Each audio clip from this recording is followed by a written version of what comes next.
High, আমি সঞ্জু। জানি অনেকেই ভুলে গেছেন। এই hi Sanju, hello Sanju, hi this is Sanju এই সব বলার মতো এখন আর কেউ নেই, বিকজ আমি তো ভিডিও করি না। যাই হোক, অনেক দিন পর ভিডিও করছি কারণ দেখি একটা জিনিস ট্রেন্ড করছে, সেটা হলো বাংলাদেশের শাকিব খানের বরবাদ সিনেমায় একটা গান রয়েছে, বাড়ি গিয়ে শুনি নানি গান শোনায় হেডফোনে, এরকম একটা গান রয়েছে। এটা খুব বাজছে, মানে বাংলাদেশের গান, তবে আমাদের এখানে খুবই ভাইরাল হচ্ছে। ভাবছি এটা নিয়ে কথা বলাই যাক। প্রথমে গানটাকে ইগনোরই করেছিলাম, প্রথমে অতটা ভালো লাগেনি, একবার শুনে ছেড়ে দিয়েছিলাম। বাট এখন চারপাশে বাজতে বাজতে না ঠিক অভ্যাসে পরিণত হয়ে গেছে। গানটা মাঝে মাঝে লুকিয়ে লুকিয়ে শুনি এবং ভালো লাগা শুরু হয়। এখন তো প্রায় নিজের বাড়ির হোম থিয়েটারেও শুনি। তো কেমন লেগেছে গানটা দেখুন। গানটাতে প্রথমেই বলবো গানের লিরিক্সগুলো অদ্ভুত। মানে বাংলা গানের এই ধরনের লিরিক্স সাধারণত দেখা যায় না, যে মন আমার পাগলা রকেট, ভুলতে গেলেও তাও ভুলি না। এই যে মানে লিরিক্সগুলো অ্যাকচুয়ালি ফানি টাইপের, তবে শুনতে আবার ভালো লাগে, মনে হয় যে নতুন কিছু শুনছি। তো এরকম একটা লাগে। লিরিক্সগুলো লিখেছে তাকে সত্যি বলবো, সে এই ধরনের বাংলা মাস সিনেমার গানের জন্য সত্যি বড় একজন লেখক হবে। কারণ মানে লাইনগুলো আলাদা ভাই, শুনতে ব্যাপক লাগছে এবং একটা গানের মধ্যে ভাইব রয়েছে।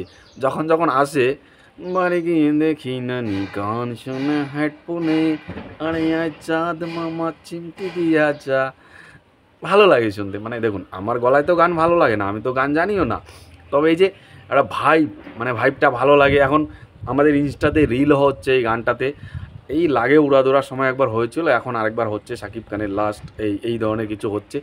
তো ভালো লাগার থেকে এই রিভিউটা করা। আমি ভালো করে এরপর ভিডিও সংটা দেখেছি। ভিডিও সঙ্গে যেটা দেখা যাচ্ছে, প্রথমে আমার যেটা নজর কেড়েছে, ফার্স্ট যেটা নজর কেড়েছে, আমি লিরিক্সটার কথা বলেছি, বাট তারপর আমার মিউজিকটা ভাই অন্য লেভেলের। মাঝখানে মাঝখানে এরকম বিট আছে না, না না না না না না না, অসম লাগে, অসম। এবং বিশেষ করে ভাই মানে ডান্স কোরিওগ্রাফি বাংলা সিনেমা না, বিশেষ করে বাংলাদেশি সিনেমায় নাচ দেখলে ভাই কুত্তাও আসে। এটা সত্যি কথা, বাংলাদেশের সিনেমায় ডান্স একদমই বাজে। এবং কোরিওগ্রাফি কীরকম, শুধু ওই প্যাট লড়ায় এরকমভাবে কোরিওগ্রাফি করায়, কিন্তু এখানে ইউনিক কিছু করা হয়েছে, ইউনিক স্টাইল করা হয়েছে। এই গানে যে ডান্স স্টেপগুলো রাখা হয়েছে, এগুলো শুধু বাংলাদেশ নয়, আমি মনে করি যে কোনো জায়গার যে কোনো পাবলিক তালে তালে তাল নাচাতে পারবে, এত সুন্দর কোরিওগ্রাফি করানো হয়েছে। এবং পরবর্তী যেটা বলবো সেটা হলো কালার ভাই। মানে একটা বার সং, একটা ডান্স নাম্বার, একটা আইটেম নাম্বার যেরকম হওয়া হচ্ছে, লাইটিং ফাইটিং করেছে। এরপর বলবো ভাই, Shakib Khan the mega star, যার কথা না বললে পুরো ভিডিওটা ফিকে হয়ে যাবে ভাই। পুরো সব কিছু এক সাইড, শাকিব খান একা এক সাইডে। ভাই কি লুক করেছে, ওরে ভাই কি লাগছে। মানে বাংলা সিনেমার হিরো তো মনে হচ্ছে না, বাংলা সিনেমার হিরো কোনোভাবেই মনে হচ্ছে না। মনে হচ্ছে এটা বলিউড বা আরও বেশি হলে ওটা হলিউডের হিরো। এত হ্যান্ডসাম ভাই, এরকমভাবে কাটিংটা দিয়েছে না, অন্য লেভেলের লাগছে। আমি তো বরবাদ সিনেমাটা দেখিনি, তবে এই গানটা দেখে না পুরো ফ্যান হয়ে গেছি, কি লাগছে। এবং তার স্মাইল, তার লিপসিং করা পুরো যেন ছা গায়া গানের মধ্যে, মনে হচ্ছে যেন শাকিব খানেই গানটা গাচ্ছে, এই ধরনের কিছু লাগছে।